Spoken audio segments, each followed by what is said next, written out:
رمضان المبارک کی آمد ہے، اس کے بارے میں چند گزارشات بہت عاجزی کے ساتھ پیش کرنی ہیں۔ رمضان روزہ بہت بڑا عمل ہے۔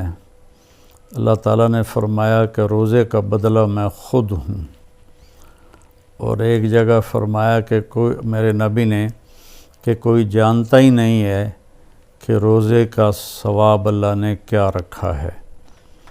تو اللہ ہمیں توفیق دے روزے رکھنے کی۔ تو اس سے پہلے ہم اپنے دلوں کو صاف کر لیں۔ کسی کی نفرت ہے اس کو صاف کر دیں، بغض ہے، حسد ہے، کینہ ہے۔ کینہ ہوتا ہے کسی کو نقصان پہنچانے کی نیت، یہ بغض سے زیادہ بڑی چیز ہے۔ تو اس قسم کی جتنے بھی ہمارے دل میں منفی چیزیں ہیں، یہ ہم اللہ سے مانگ کے اپنے دل کو صاف کر دیں تاکہ ہمارے روزے قبول ہوں۔ اور خاص طور پر اگر ماں باپ کی نافرمانی ہے تو رمضان میں اس کی بخشش نہیں ہوتی۔ ماں باپ کے پاؤں پکڑ کے معافی مانگ لیں۔ اگر شراب کی عادت ہے تو شرابی کی بھی بخشش نہیں ہوتی، توبہ کر لے تو سب معاف ہے، تو اس سے بھی ہم توبہ کریں۔ اور رشتہ داروں سے برا سلوک ہے تو اس سے بھی ہم توبہ کریں اور ان سے ملیں، جا کر جھک جائیں۔ اور جھک جانے میں اللہ نے عزت رکھی ہے۔ اور کسی کے بارے میں دل میں کینہ ہے، یعنی اس کو نقصان پہنچانے کی نیت اور ارادہ ہے، اس سے بھی توبہ کریں تو انشاءاللہ ہمارے روزے اللہ کی بارگاہ میں قبول ہوں گے۔ آخری رات اللہ فرماتے ہیں کہ دن کے روزے اور رات کے قیام کی وجہ سے میں نے ان کے سارے گناہ معاف کر دیے۔ اور اللہ تعالیٰ نے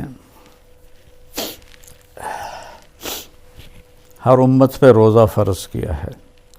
ہمارے لیے روزہ آسان کیا ہے کہ ہمارے لیے سحری بھی ہے اور ہمارے لیے افطاری بھی ہے۔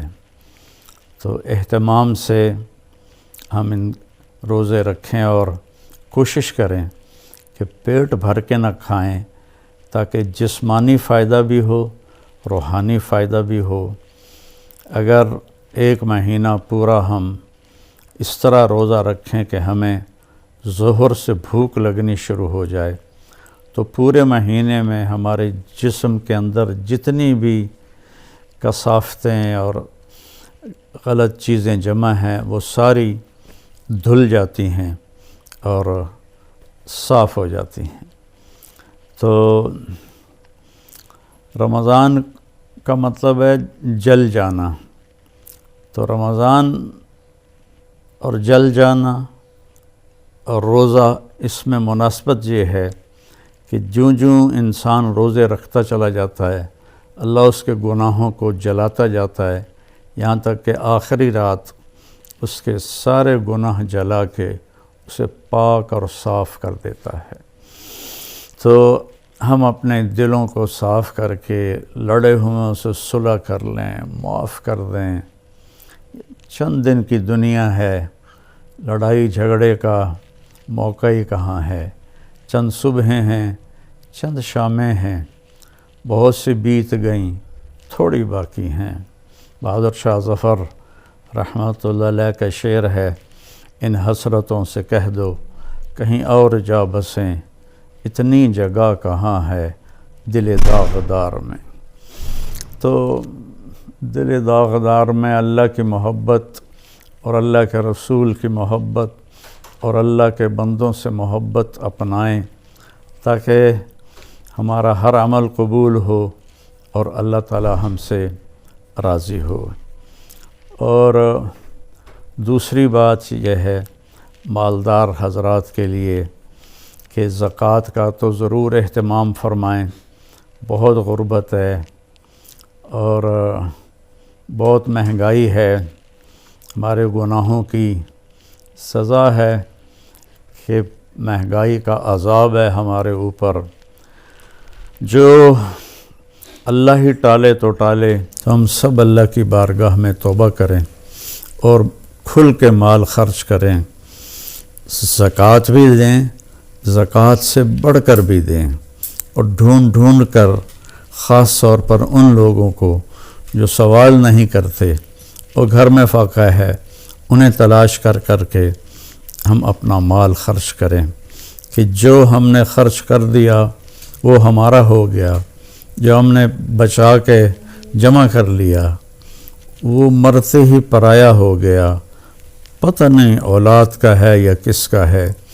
تو زیادہ سے زیادہ اللہ کے نام پر مال خرچ کریں، غریبوں کو ان کو ڈھونڈ کر، مریضوں کو، روزہ رکھنے والے روزہ رکھ نہیں سکتے ان کو ان کی امداد کریں، تو اللہ تعالیٰ آپ کے اس مال کو جہنم سے بچاؤ کا ذریعہ بنائے گا۔ اور کسی سے ناراض ہیں تو اس کو معاف کر دیں، کوئی آپ سے ناراض ہے تو اس سے جا کے معافی مانگ لیں، تو ہمارے روزے انشاءاللہ قبول ہو جائیں گے۔ کثرت سے تلاوت کریں قرآن کی۔ بخاری شریف کی روایت ہے، کانا رسول اللہ صلی اللہ علیہ وسلم اجود الناس، اللہ کے نبی سب سے زیادہ سخی تھے، وَأَجْوَدُ مَا يَكُونُ فِي رَمَضَانَ حِينَ يَلْقَاهُ جِبْرِيلُ يَأْتِيهِ كُلَّ لَيْلَةٍ فَيُدَارِسُهُ الْقُرْآنَ، اور رمضان میں آپ بہت زیادہ سخی ہو جاتے تھے، جب جبریل آتے تھے روزانہ رات کو آپ جبریل کے ساتھ قرآن کا دور فرماتے تھے۔ تو یہ واحد نبی ہیں جن کے پاس اتنی کثرت سے جبریل تشریف لائے، ہر رات تشریف لاتے تھے۔ میرے نبی کو 9 رمضان ملے، تو ہر رات کو، اور آخری رمضان میں 2 دفعہ آتے تھے، 2 دفعہ قرآن کا دور ہوا آپ کا جبریل کے ساتھ، اور فرمایا ولا رسول اللہ صلی اللہ علیہ وسلم اجود بالخیر من رمضان من الریح المرسلہ، کہ اللہ کے نبی رمضان میں جبریل کے ملنے پر تیز ہوا سے بھی زیادہ آپ کی سخاوت ہوتی تھی۔